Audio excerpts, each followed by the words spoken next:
Parang lahat tinatanggap ng katawan niya ng maayos at mabuti, no?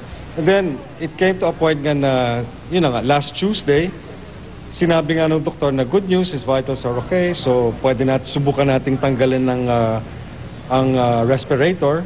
Sinubukan namin tanggalin, and then after, he was able to breathe for 6 hours, and then after that, we had to respirate again. So kailangan namin siya ibalik sa ventilator. Yun yung machine na nagpa-pump ng oxygen sa katawan niya at nagre-release ng carbon dioxide. Eric,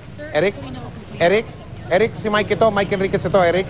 Meron bang sinabing doktor na number of hours na dapat tayo magbantay para makita natin kung ano mangyayari sa kondisyon ni Mang Dolphy, Eric?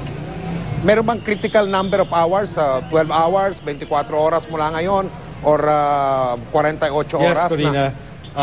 Napanood ko nga yun yung episode na yun na tinatanong mo siya na yun na nga yung pinag-uusapan namin magkakapatid na parang ang nag-aabili na nga siya. No? Kasi for the longest time, I remember nung time na na-bypass siya about 15 years ago, no?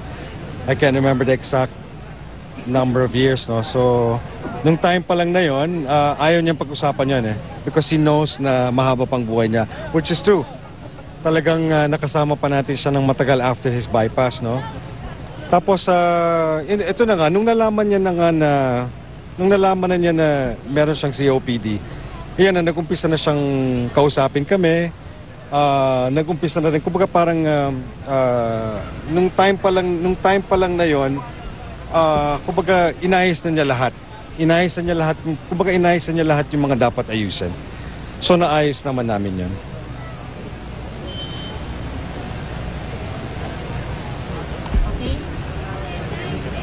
Eric? Sandra?